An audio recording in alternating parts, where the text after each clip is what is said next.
Thank you. Thank you. Thank you so much. Thank you, everybody. Please have a seat. Well, first of all, let me thank Dr. Collins, not just for the introduction, but for his incredible leadership at NIH. Those of you who know Francis also know that he's quite a gifted singer and musician, so I was asking whether he was going to be willing to sing the introduction, and he declined, but his leadership has been extraordinary, and I'm glad I've been promoted to scientist-in-chief. Given my grades in physics, I'm not sure it's deserving, but I hold science in proper esteem, so maybe that gives me a little credit. You know, today I've invited some of the smartest people in the country, some of the most imaginative and effective researchers in the country, some very smart people, to talk about the challenge that I issued in my State of the Union address: to grow our economy, to create new jobs, to reignite a rising, thriving middle class by investing in one of our core strengths, and that's American innovation. Ideas are what power our economy. It's what sets us apart. It's what America's been all about. We've been a nation of dreamers and risk takers, people who see what nobody else sees sooner than anybody else sees it. We do innovation better than anybody else, and that makes our economy stronger. When we invest in the best ideas before anybody else does, our businesses and our workers can make the best products and deliver the best services before anybody else. And because of that incredible dynamism, we don't just attract the best scientists or the best entrepreneurs. We also continually invest in their success. We support labs and universities to help them learn and explore, and we fund grants to help them turn a dream into a reality. And we have a patent system to protect their inventions. And we offer loans to help them turn those inventions into successful businesses. And the investments don't always pay off, but when they do, they change our lives in ways that we could never have imagined. Computer chips, GPS technology, the internet. All these things grew out of government investments in basic research, and sometimes, in fact, some of the best products and services spin off completely from unintended research that nobody expected to have certain applications. Businesses then use that technology to create countless new jobs. So the founders of Google got their early support from the National Science Foundation. The Apollo project that put a man on the moon also gave us, eventually, CAT scans. And every dollar we spend to map the human genome has returned $140 to our economy. $1 of investment, $140 in return.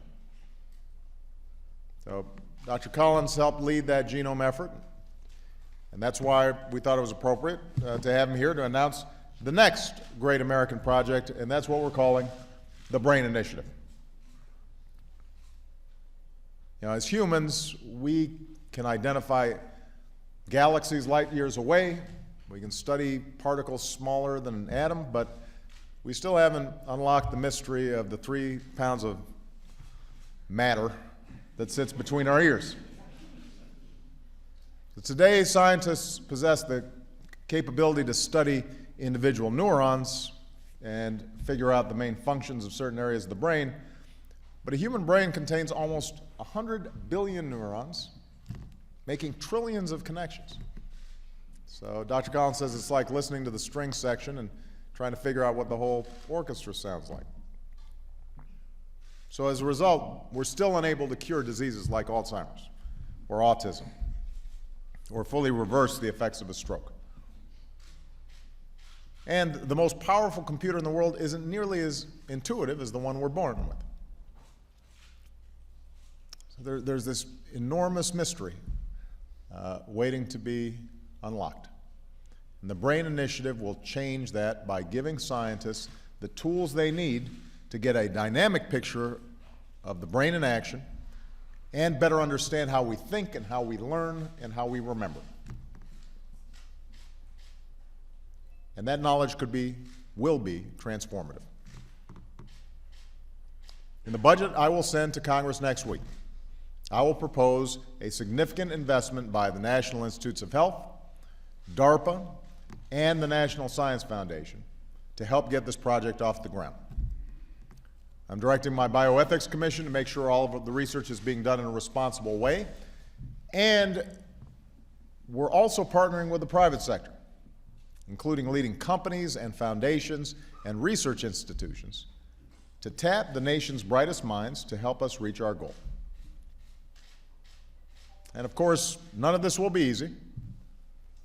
If it was, we'd already know everything there was about how the brain works, and presumably my life would be simpler here.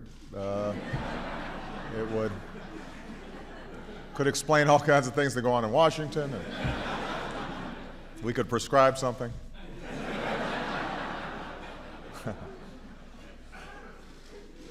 So it won't be easy, but think about what we could do once we do crack this code. Imagine if no family had to feel helpless watching a loved one disappear behind the mask of Parkinson's or struggle in the grip of epilepsy. Imagine if we could reverse traumatic brain injury or PTSD for our veterans who are coming home. Imagine if someone with a prosthetic limb can now play the piano or throw a baseball as well as anybody else because the wiring from the brain to that prosthetic is direct and triggered by what's already happening in the patient's mind. What if computers could respond to our thoughts, or our language barriers could come tumbling down? Or if millions of Americans were suddenly finding new jobs in these fields, jobs we haven't even dreamt up yet because we chose to invest in this project. That's the future we're imagining. That's what we're hoping for. That's why the BRAIN Initiative is so absolutely important, and that's why it's so important that we think about basic research generally as a driver of growth, and that we replace the across-the-board budget cuts that are threatening to set us back before we even get started.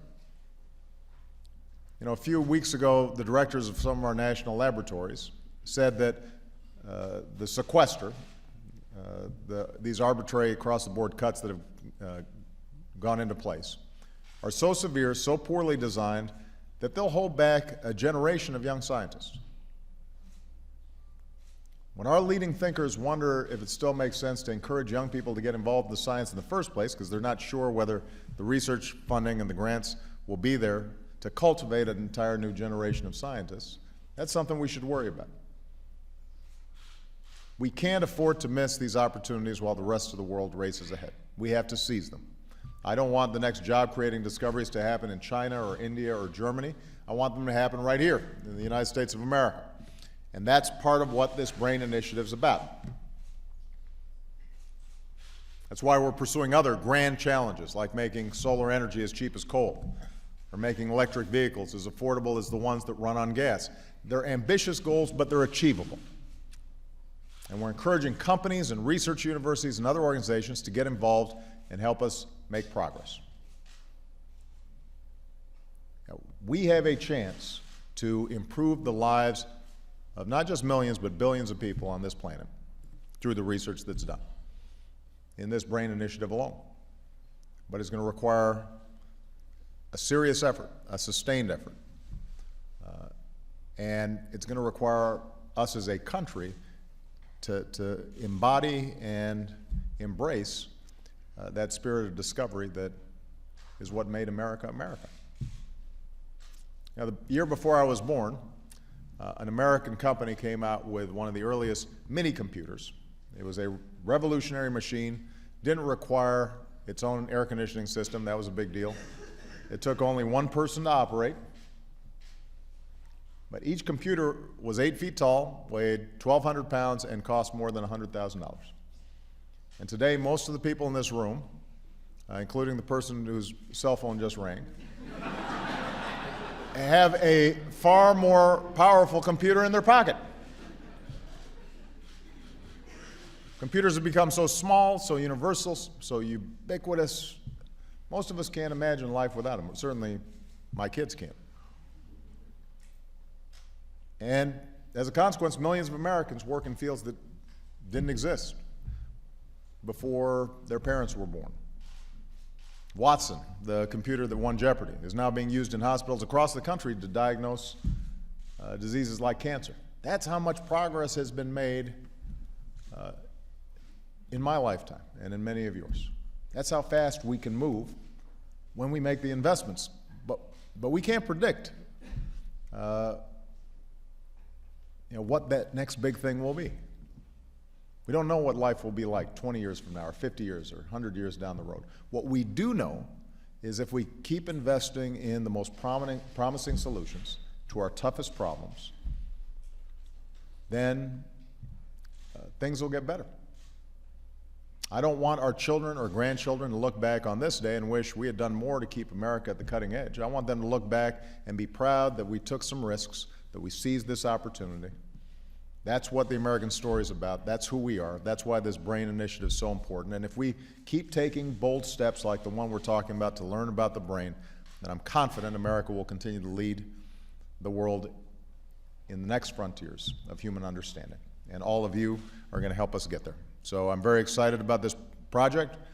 Francis, let's get to work. God bless you, and God bless the United States of America. Thank you.